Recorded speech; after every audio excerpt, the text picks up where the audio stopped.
Très vite après la Révolution, enfin, deux sujets qui ont fait l'objet de débats parfois assez houleux. Le fameux premier article de la Constitution, je vous rappelle, du coup, la Tunisie est un État libre, indépendant et souverain, sa religion est l'islam, sa langue l'arabe et son régime la République. Et puis, la question de l'égalité des genres, l'égalité homme-femme, et puis les questions qui sont annexes, les questions de l'héritage, ou l'égalité de l'héritage, mais bien bravo là. دابا نعرفوا شنو هو موقفكم انتم في les questions de Alors, sur الفصل الأول من الدستور التونسي، تونس دولة عربية دينها الإسلام. Pour le CPR, هذا الفصل il faut pas le toucher, il est intouchable. On le garde tel quel, ça représente l'identité de la Tunisie, l'identité arabo-musulmane, اللي هي محل اتفاق نتاع التوانسة الكل تقريبا ولا une grande partie نتاع التوانسة. Et je pense que nos amis Fitajdid n'ont pas d'objection sur ça, en fait, également. On va les écouter. Mais ça, هذه نقطة إجماع داخل الساحة التونسية. Donc, pour nous, il faut garder ça. Et ça, c'est une demande de la majorité du peuple tunisien. On va le garder tel quel. Du coup, les contradicteurs de ce principe, de toute façon, pourquoi le préciser dans un article, dans une constitution? C'est l'identité de la Tunisie. Il faut préciser l'identité de la Tunisie dans la préambule de la Constitution. Et moi, je dirais pourquoi ne pas préciser le truc. Si on est d'accord que les Touansa, ils sont à 99% d'accord sur ça. Pourquoi l'enlever? Pourquoi l'enlever alors? Il faut enlever après aussi la Tunisie démocratique et indépendante et tout ça. Pourquoi?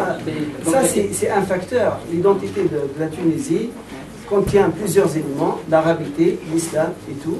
Entre autres, il faut l'annoncer. Pourquoi ne pas l'annoncer? On n'a pas honte de le dire. L'identité arabo-musulmane, on est tous d'accord sur ça. Et donc, on l'annonce dans la préambule de notre Constitution. Puisque la question, c'est pas de on rajoute ou on rajoute pas. C'est est-ce qu'on enlève ou on n'enlève pas. C'est ça la question. Je sais pas, j'ai entendu parler de 99% de la population. On va dire c'est un consensus, mais ce que le mot free, oui, bien sûr, ouais. Et les 1%, qu'est-ce qu'on en fait? Bon, moi je pense que c'est important de garder notre identité arabo-musulmane. C'est un héritage, c'est depuis des siècles qu'on a cette identité arabo-musulmane. Il faut en être fier. Dans ce climat aujourd'hui d'islamophobie régnante, voilà, en Occident, dans beaucoup de partis extrémistes occidentaux. Ceci étant dit, identité ne veut pas dire règle de droit, à savoir, d'accord, nous sommes musulmans, mais notre loi, c'est une loi profane. C'est la loi des hommes, qui sont capables de se tromper, de se disputer, et de ne pas être d'accord et d'arriver à un consensus. Bon. Et donc ce Tajdid propose de faire une loi supra-constitutionnelle, un préambule, dans laquelle il prône la séparation du religieux du politique. Aucun texte de loi ne sera issu de la charia. Voilà. D'un autre côté, nous avons en Tunisie des acquis en termes de droits de la femme. Grâce au courant réformiste tunisien de Tal Haddad, aujourd'hui nous avons un code du statut personnel qui permet à la femme d'avoir beaucoup plus de droits que de nombreuses femmes dans les autres pays arabes. Et cette égalité totale entre les hommes et les femmes, nous voulons les mettre dans le préambule de la Constitution. Et monsieur m'a demandé, que pensez-vous de l'héritage? Mais est-ce qu'on parle de l'héritage dans une Constitution? Mais c'est ça qui me revient, bien, est-ce qu'on va parler de l'héritage? Mais dans la Constitution, on va aussi parler d'égalité des salaires aussi, tant qu'on y est. Voilà. Maintenant, on a les principes généraux. La Constitution, c'est les principes généraux, c'est les conventions internationales qui seraient appliquées, telles que dans tous les grands pays civilisés, modernes. Des conventions internationales qui obligeraient la Constitution à s'y adapter, parce qu'une convention internationale est au-dessus de la Constitution, et nous aurons un préambule pour assurer l'inviolabilité de ces dispositions. En fait, en plus du premier article, donc, il y a deux articles dont on parle un peu moins. Un article qui dit que la solde al-Sha'b reste comme il veut, Et il y a un, je ne sais plus si c'est le 5e ou le 6e, qui parle des libertés ou individuelles qui est assez, par rapport au paquet de la douane, il est assez intéressant. Est-ce que vous pensez qu'on doit les garder juste du premier article alors que les deux autres articles ils sont aussi intéressants? Ben, certainement, la Constitution, la nouvelle Constitution doit renforcer la question des libertés individuelles et doit noter également la question de l'égalité entre hommes et femmes. Ça, on n'est pas contre ça, au contraire. Par contre, pour retourner sur, justement sur l'histoire de religieux et tout ça, en fait, la Constitution, c'est des principes. En fait, on ne peut pas aller dans les détails. La question de l'héritage et tout ça, c'est un détail. En fait, c'est un détail qui doit être traité dans les lois.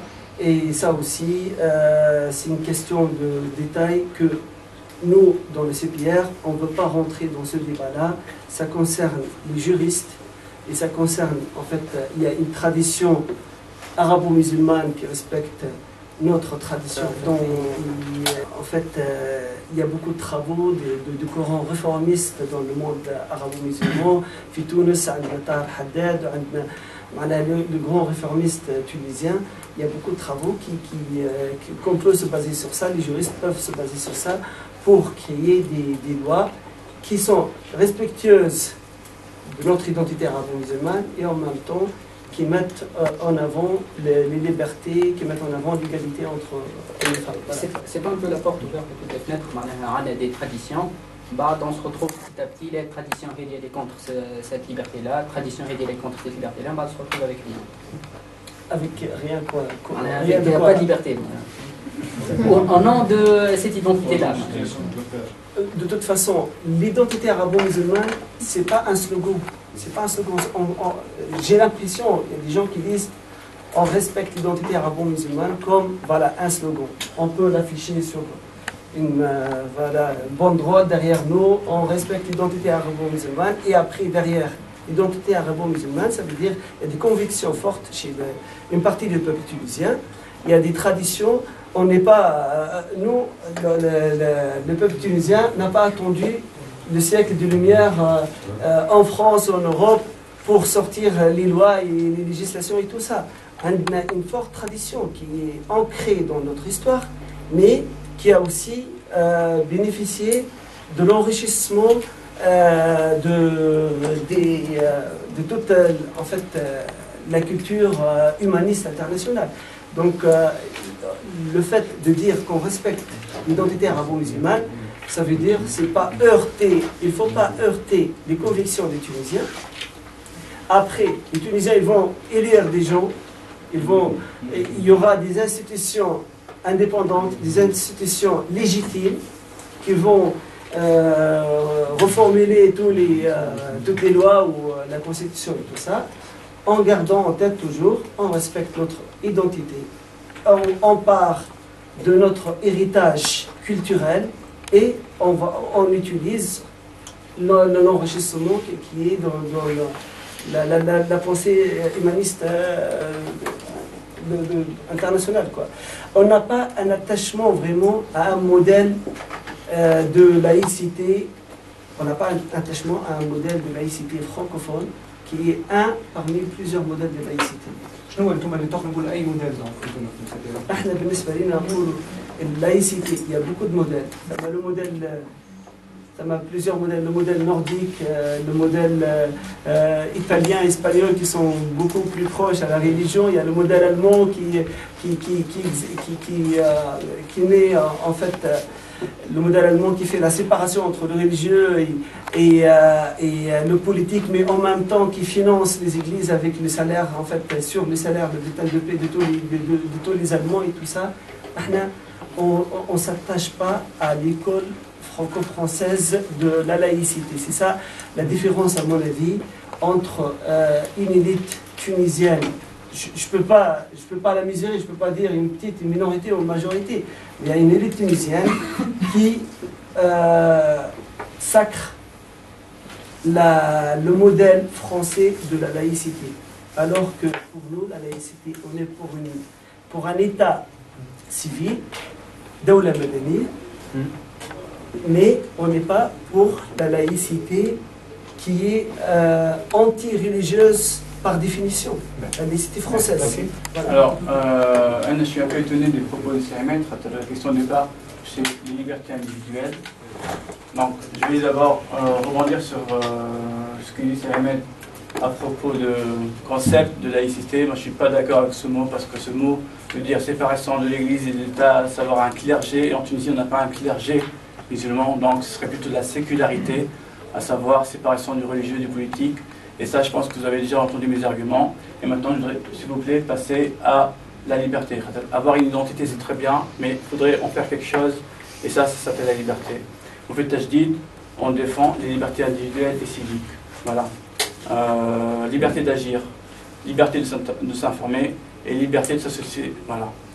Nous avons souffert de beaucoup de ça sous le régime de Ben Ali. Et ce serait garanti par une presse indépendante qui serait un quatrième pouvoir, qui serait le garde-fou par rapport aux trois autres pouvoirs, qui donnerait aux gens les moyens d'agir dans la société, de s'approprier les questions politiques tunisiennes, que les citoyens deviennent politisés, s'engagent. C'est cette liberté d'agir qu'on défend pour la Tunisie. Voilà. D'association, pourquoi? C'est formidable. Beaucoup de gens critiquent le fait qu'il y ait beaucoup de partis qui se créent. Pour moi, c'est un signe de bonne santé. Dans toutes les transitions démocratiques, il y a eu une multitude de partis qui sont créés. Et en Tunisie, je pense qu'évidemment, des partis vont se retrouver les uns avec l'autre, vont se rassembler, je l'espère, et on va avoir des tendances qui vont se dessiner. Mais c'est cette liberté d'association-là qu'on doit vraiment assurer en Tunisie. Avant, lorsqu'on faisait une association en Tunisie, si Fiji Wahd LCD venait pour venir dedans, pour la noyauter, pour contrôler les gens, ce qui se disait à l'intérieur. Aujourd'hui, nous voulons que les associations soient libres, que les partis politiques soient libres, pour qu'il y ait une dynamique citoyenne qui s'engage pour la Tunisie. Voilà.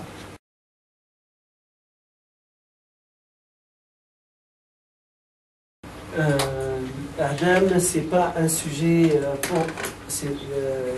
Adam pour nous en Tunisie, dans le CPR, le sujet, il n'est pas un sujet de comment dire. Non, c'est pas un sujet fondamental, c'est sûr. On n'est pas tous d'accord sur ça.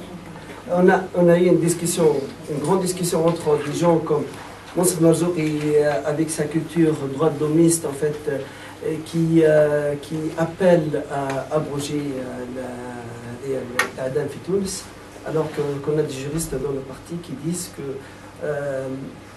regardez aux IS, c'est pas notre modèle, c'est vrai, mais on ne peut pas l'abroger tout de suite. Pour l'instant, on ne compte pas. C'est un sujet social. C'est un sujet social.